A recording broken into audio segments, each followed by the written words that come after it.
Hello guys, welcome back to my channel. तो आज हम अल्टीमेट प्रो किलर के नेक्स्ट पार्ट को स्टार्ट करने वाले हैं।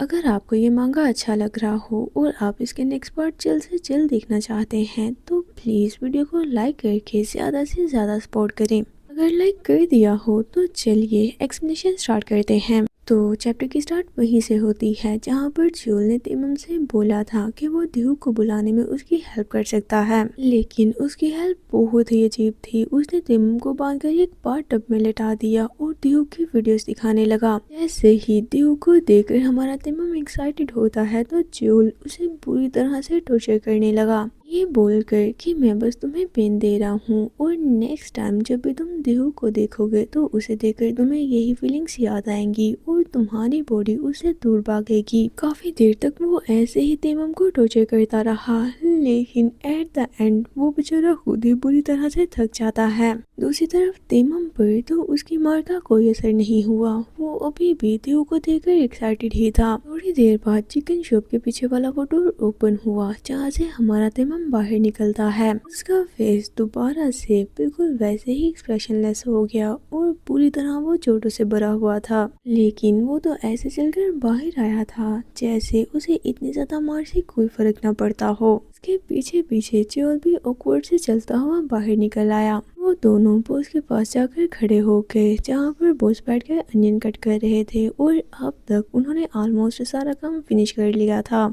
दोनों को ऐसे चुप देखकर बॉस भी उसे देखने लग गए और फौरन से समझ आते हैं कि पक्का वो मेथड काम नहीं किया। फिर वो उठे और तेमम को अपने साथ ले जाते हैं। जाते हुए उन्होंने ज्यूल से ऑर्डर किया कि बाकी का बचा हुआ काम तुम कंप्लीट कर देना, जिस पर वो भी जल्दी से यस बॉस बोलकर अपना काम करने लगता है। बाहर आने के बाद बॉस अपना मोबाइल निकाल कर कुछ सर्च करने लगते हैं। थोड़ी देर सर्च करके उन्होंने अपना मोबाइल तेमम के सामने कर दिया कि ये देखो। जैसे ही तेमम ने मोबाइल में देखा तो वो काफी गौर से उसे देखने लग जाता है, यहाँ तक कि वो अपनी नजरें ही नहीं हटा पा रहा था क्योंकि मोबाइल में हमारे देहू की आइसक्रीम खाते हुए क्यूट सी पिक्चर थी। बॉस पूछते हैं तो बताओ मुझे, क्या तुम्हारी हार्ट बीट अभी भी पहले की जैसे ही तेज हो रही है? तेमम, जिसने इस बार देहू को देखकर बस अपने फेस एक्सप्रेशन ही चेंज नहीं किए थे, लेकिन उसका पूरे का पूरा फोकस बस देहू पर ही था। बॉस मोबाइल थोड़ा पीछे करते हैं। जैसे ही बॉस ने मोबाइल पीछे किया तो तेमम भी बिल्कुल वैसे ही मोबाइल के साथ झुकने लगता है। वो स्वाइप करते हुए और भी बहुत सी पिक्चर्स दिखाते हैं जहाँ वो बहुत क्यूट लग रहा था, कहीं हैंडसम और कहीं स्माइल कर रहा था।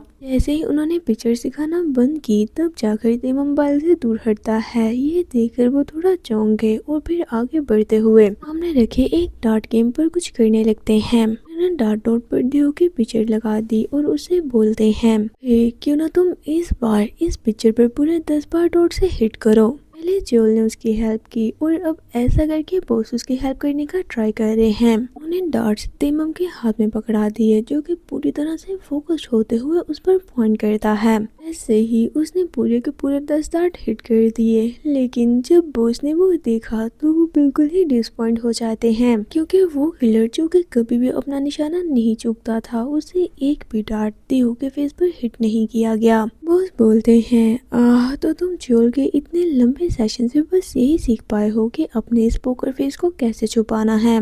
ऐसा इसलिए बोल रहे थे क्योंकि वो फाइनली वो दिहू को देखकर वैसे अजीब फेस नहीं बना रहा था। लेकिन सीन में हम उसे ज्यूल के साथ देखते हैं जहाँ पर उसने गुस्से से ज्यूल का कॉलर पकड़ रखा था और बोलता है, बास्टर्ड, तुमने बोला था कि तुम्हारा ये आइडिया बहुत ही इफेक्टिव है, तो मुझ पर ये काम क्यों नहीं किया?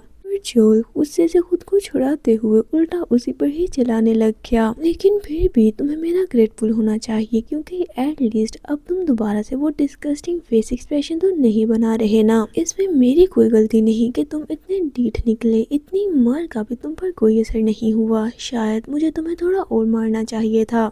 क्या कहते हो, क्या तुम दोबारा से ट्राई करना चाहोगे? और बोलता है, सी ज्यूल, मैं तुम्हारी ये स्टूपिड थ्योरीज नहीं सुनना चाहता। तुम बस पता करो कि देहू नेक्स्ट वीक क्या करने वाला है और वो कहाँ पर होगा। इस पर ज्यूल एक्साइटिंगली पूछता है, ओह, तो क्या अब तुम उसकी छानबीन करने वाले हो? पर तेमम पहले तो उसे देखने लग गया और बताता है, मैं अपने सभी मिशंस पर बिना किसी पछतावे के जाता हूँ क्योंकि उन लोगों की घटिया साइड देखकर मुझे खुद को संभालने में बहुत मदद मिलती है। पता होता है कि जिस पर्सन को मैं मार रहा हूँ ये बिल्कुल भी अच्छा पर्सन नहीं। अब तक मैं हर किस्म के टारगेट देख चुका हूँ, लेकिन उनमें से कोई सिंगल पर्सन भी ऐसा नहीं था जिसने कोई घटिया काम ना किया हो। मैंने बस इसीलिए खुद को रोक के रखा था, क्योंकि जो पर्सन मेरा टारगेट नहीं उसकी छानबीन करना मुझे अच्छा नहीं लगता। लेकिन अब मैं ऐसा करने वाला हूँ। मैं देहू की सबसे डिस्गस्टिंग साइड खुद ही पता करूँगा, ताकि खुद को संभालने में मुझे मदद मिल सके। तिमम की ये बात सुनकर जोल मान गया और देहू का स्केड्यूल पता करके उसे बता देता है। फिर हम देहू का फोटोशूट देखते हैं जहाँ पर सभी लोग काम कर रहे थे। एक लेडी किसी पर्सन से बोलती है, हे जाओ जाकर चेक करो कि स्टेज पर लाइटिंग और बाकी सब कुछ ठीक है क्या, जिस पर उस पर्सन ने ओके बोल दिया। असल में ये पर्सन हमारा तिमम था, जो कि अपना बेस बदल कर देहू को फॉलो कर रहा है। मेरे मन में यही चल रहा था कि मैंने बहुत से सेलिब्रिटीज की न्यूज़ सुनी है जो कि होते तो वेल मैनर्ड हैं, लेकिन अपने क्रू के साथ बिल्कुल भी ठीक से बिहेव नहीं करते। कांग देहू, पक्का तुम भी वैसे ही होगे। तुम्हारा असल फेस मुझे नजर आने ही वाला है। जैसे ही सब कुछ चेक हो गया तो एक लेडी शूटिंग स्टार्ट करने का बोलती है, जिसे सुनकर ड्यूक ने स्माइल करते हुए अपने ऊपर पहना रोप उतार दिया। रोप उतरते ही ड्यूक की पूरी बॉडी नजर आने लगती है। जैसे ही हमारे तेमम की नज़र उस पर पड़ी तो उस बेचारे को बहुत बुरी तरह से शौक लग जाता है। उसकी हार्ट बीट काफ़ी ज़्यादा बढ़ गई। वो जल्दी से नीचे बैठ गया और ऐसे प्रिटेंड करने लगा जैसे कि वो वायरिंग सेट कर रहा हो, लेकिन असल में वो खुद को संभालने की कोशिश कर रहा था कि ओह माय गॉड, वाओ ये सच में बहुत सेक्सी है। लेकिन मेरे साथ ऐसा क्यों हो रहा है? ऐसा तो नहीं कि मैंने इसकी नेकेड बॉडी पहली बार देखी हो। इससे पहले भी टीवी पर मैं इसे देख चुका हूँ। इतनी बार देख लिया था कि मुझे लगा बस काफ़ी है, लेकिन वो तो कुछ भी नहीं था। देहो के सिक्स पैक्स देखकर तब और बस तभी तेमम को अपनी लाइफ में पहली बार ये समझ आया था कि लोगों को मूवीज 3D में देखना क्यों अच्छा लगता है। वो तो अपनी नजरें उसे हटा ही नहीं पा रहा था। जितना ज्यादा वो उसे देख रहा था उसकी बॉडी उतना ही ज्यादा एक्साइटेड होते जा रही थी। वो जल्दी से उठा और अपना मुंह मोड़ते हुए सर जोर जोर से नाम हिलाने लगा। डैम इट, आखिर मैं ये यहाँ क्या कर रहा हूँ? मैं उसकी चीजों से इसलिए नहीं कर रहा कि ऐसे दूर से देखकर उसकी बॉडी को एडमायर करता फिरूं। जानता हूँ उसकी डर्टी रेपुटेशन के बारे में जानने का ये एक चांस है। इसका फायदा उठाकर मैं दूसरों से पता कर सकता हूँ कि वो उद्योग के बारे में क्या जानते हैं।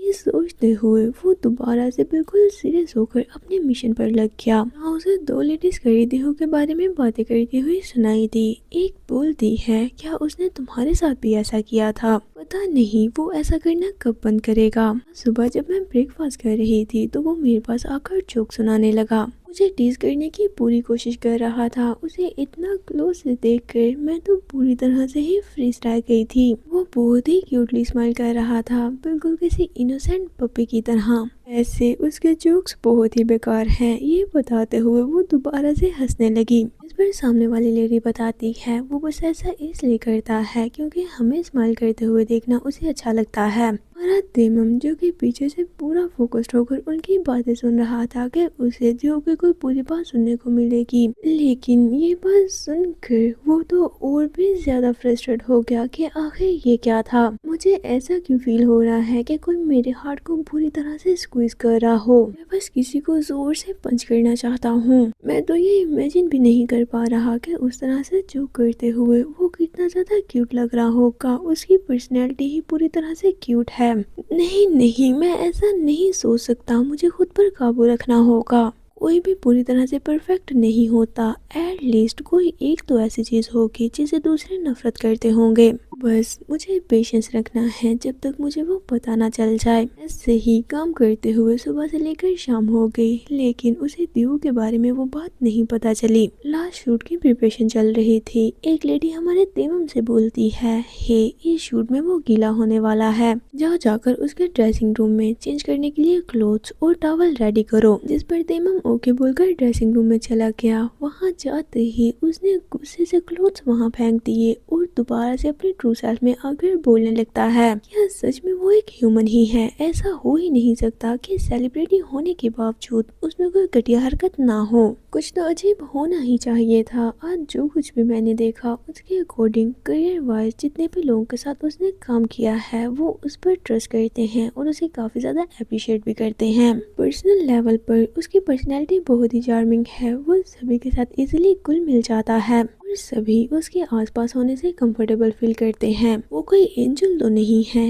इतना ज्यादा परफेक्ट नहीं हो सकता। ये बोलते हुए उसके माइंड में देव का फेस आने लगा, बिल्कुल किसी एंजल की तरह। खुद ही सोचने लग गया कि वेट, जैसा उसका फेस है वो एक एंजल ही होगा। अपनी इस सोच से वो काफी ज्यादा चौंक गया और दोबारा से अपना सर ना में झटकते हुए खुद को होश में लाने लगा कि नहीं नहीं, मैं ऐसा नहीं सोच सकता। आखिर मैं ये क्या कर रहा हूँ, कहीं मैं पागल तो नहीं हो गया।